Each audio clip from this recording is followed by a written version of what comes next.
What's up, y'all? Happy January 4th. To me, it's my birthday. So before I do anything that I would normally be recording right now, I just want to do a quick, stupid little video. Just to kind of break the monotony, because I haven't really done anything besides pure gameplay videos on my channel in months, at best. Months. I don't know how long it's been. Unfortunately, I'm still in the process of buying new equipment for things, so still using the same mic, still having the same off and on problems. There's also the fact that I'm exhausted every time I do anything on video, so even if there was a chance that I could speak clearly and enunciate and stuff, that's like 9 hours in the past. So it won't be happening on this video. And as I said many times in the past, I try to avoid all this console war, social media engagement farming bullshit. For anyone who's new to the channel, nothing on this channel is monetized. I have never had any intention of monetizing the channel. That's not why I do this. I still don't have any intention, and I'm not trying to monetize anything. I do have videos that get blocked, like in Russia, and there's copyright flags and stuff. So I don't know what happens with those, honestly. I can tell you regardless, I'm not making money off of this because, like I just said, I'm not trying to. So usually it doesn't seem, I can't think of a word, wise or seem like if there's any purpose in doing this kind of crap that other people do just to farm clicks. But I'm just curious, because I do kind of troll Twitter like every day while I'm at work. I see people so often, and when I say people, I mean Sony fanboys. I see people so frequently in their endless quest to like somehow prove to themselves that they're better than everyone else. I see them shitting on Xbox Game Pass subscribers daily, all the time. And it's not even just like they're calling out Game Pass subscribers. They're just kind of blatantly labeling everyone that plays on Xbox as, you know, shit or poor or whatever the case is. Even if there's no conclusive proof that anyone plays on Xbox, it's like if you dare to acknowledge or support anything to do with anything that Microsoft is doing, then you're a shill and you're an Xbot and you're poor. But more specifically, I see people say the term welfare pass all the time, and I'm just so curious what that's supposed to mean. If anyone can tell me in the comments, what is welfare pass? Is it? I mean, are any of you familiar with how welfare works? Have you actually been on public assistance? I haven't, but from what I'm familiar with, you know, from what I've read on the internet, you don't pay for your own welfare benefits. So it doesn't make any sense. Like real life welfare, the taxpayer pays into the system, and then the government, through whatever program, is offering assistance to people. And, you know, obviously they have to qualify for X, Y, Z reasons, etc. And then they're getting like food stamps or EBT or SNAP or whatever it is. I don't know. Like I said, I've never used it. But that the term doesn't make any sense to me, because that would be like saying that PlayStation Plus subscribers are paying money to Sony, and then somehow like that money is getting funneled and people that don't even subscribe to Sony are getting free games off of PlayStation Plus. That would be the equivalent as far as I know. Or, you know, it would be like people that are paying for Game Pass, somehow their money is being funneled through Microsoft, and then people that aren't paying for Game Pass at all are getting the benefits of Game Pass. And that's just 100% not how it works. Like Game Pass, I mean, it has different tiers, but if you're subscribing to Game Pass Ultimate like I do, it's $20 a month. Rounding up, I think it's like $17.99 a month for Ultimate, and PlayStation Plus Premium is the same thing. It's like $19.99 or $17.99. It's actually more expensive than Game Pass a month. So again, it just doesn't make any sense to call it welfare or anything, whether you were talking about Premium, PlayStation Plus, or Xbox Game Pass. Like, no one's getting anything for free. You're paying into the system. You're paying $20 a month, or you're buying an entire year of it up front for like $160.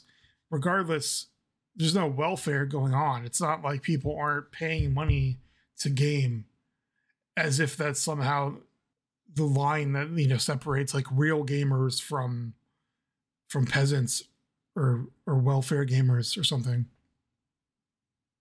It's just the stupidest thing I've ever read. And I just, well, knock on wood, that's gonna be proven wrong in the next 5 seconds, I'm sure, if I look at any social media. But even going further back than that, it doesn't make sense, because that implies to me that everyone who has ever played a game and has ever thought of saying welfare pass has owned every single game and every single system they've ever played. And I can guarantee you that's not the case, for multiple reasons. Number one, we all grew up renting games, renting movies, whatever, from Blockbuster or Hollywood Video. And they didn't just rent games, they rented consoles as well. So you could rent a PlayStation or a N64 or whatever, in addition to renting the games to play on it. And people did it. Otherwise, they wouldn't have been offering the service, right? I know for sure, because I rented a PlayStation 1 at one point, and I rented a GameCube at one point as well, just to play the games I wanted, like Resident Evil 4 when it came out.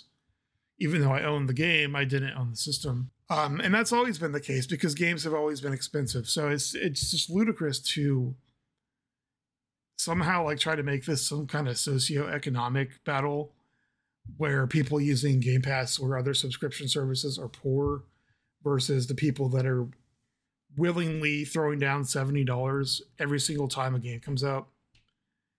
And let me tell you, I've seen those people on social media, and it's stupid. Like, I've seen people in the past week post pictures of the receipts from GameStop showing how they put down $5 pre-order on like 11 different full price $70 games that aren't out yet.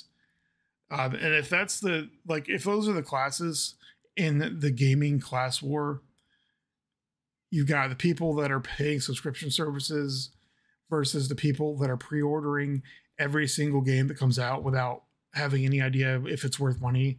I got to tell you, as a thing that we all are supposed to enjoy, we're kind of fucked if those are our two sides to the war, because they're both kind of ridiculous. They both have their own severe flaws. As you can see on the screen, I obviously subscribe to Xbox Game Pass Ultimate. So you've got the PC app here, and then you've got the smaller, actually, console library here. And it's, to go further into this, it's just so stupid, because if you're going to call people that subscribe to Game Pass, you know, renters or something, would they own 184 games? Even on PC, you know, would they own, especially through the Microsoft app, would they own, you know, like 36 games or whatever amount this is? It doesn't make any sense. Of course they wouldn't, because they wouldn't be paying for any games. They would just be renting everything. And then, to obviously bring the rest of PC into this, would they own over 2,200 games on PC if they didn't buy games? It's so stupid. Like, it's one of the most childish things I've ever seen in terms of gaming arguments. And that's saying a lot, because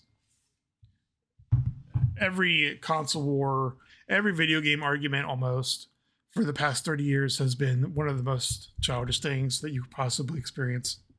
So, as I said, I subscribe not only to Game Pass Ultimate, but to PlayStation Plus Premium. So if anyone could please just explain to me how subscribing to a subscription service to play video games somehow makes you like poor or whatever you want to call it, a welfare recipient. Maybe I'm just too old to understand it. And obviously, I mean, rhetorical. Maybe I just don't get it because it's childish, but how does that make you like somehow a lower class gamer than someone who buys every single game that comes out and only experiences a game at full price? Because I got to tell you, I own almost all of these games to begin with. You know, Dungeons, I own that. Outlast, RE4 HD, RE6, RE7, RE1 Director's Cut, Sable, Fallen Order, Jedi Starfighter, Stray. I own every single one of these games on almost every single one of these games on one system or another. In fact, the only ones that I don't own on this screen are the ones I've never heard of, like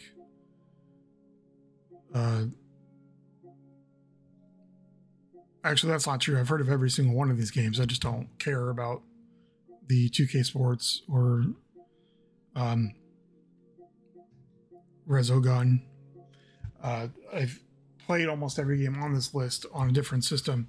So again, like, I'm not even using the subscription service on most systems when these games are new. I'm using it after the fact, after buying games full price. So I just don't understand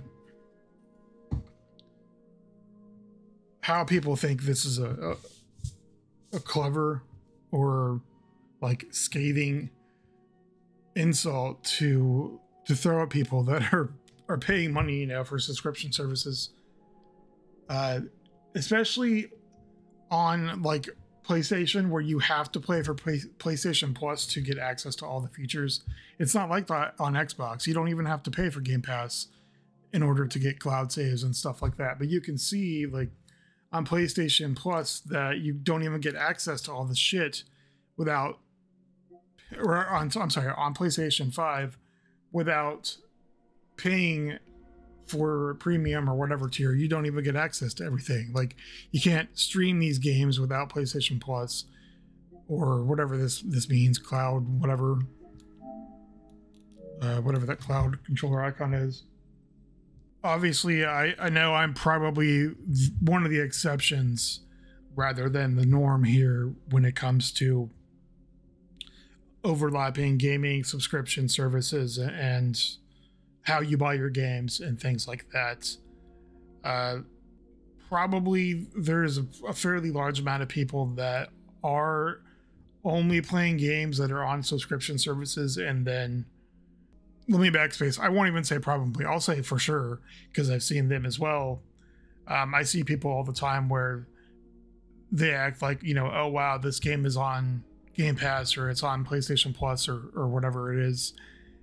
Those are really the only two. EA, I guess maybe Ubisoft. And then they act like, oh, okay, I can buy the game now because it's on discount. I don't know how large of a percentage of the actual gaming population those people are, but I really don't think that it's as high as people are implying here by using the term welfare pass. I understand those people and why they do it because, like I said earlier, and like everyone has to be aware of at this point, like games are out of control as far as prices go. We had PlayStation like last week or a week before that saying that they want to increase prices up to $100 for games when they're already charging $70 for games. And that's before you even include season passes or DLCs. And of course, if you are familiar with games, you've got tons of like crazy ass games out there like Dead or Alive 5 or 6 or Train Simulator or whatever, where they have literally thousands of dollars of DLC.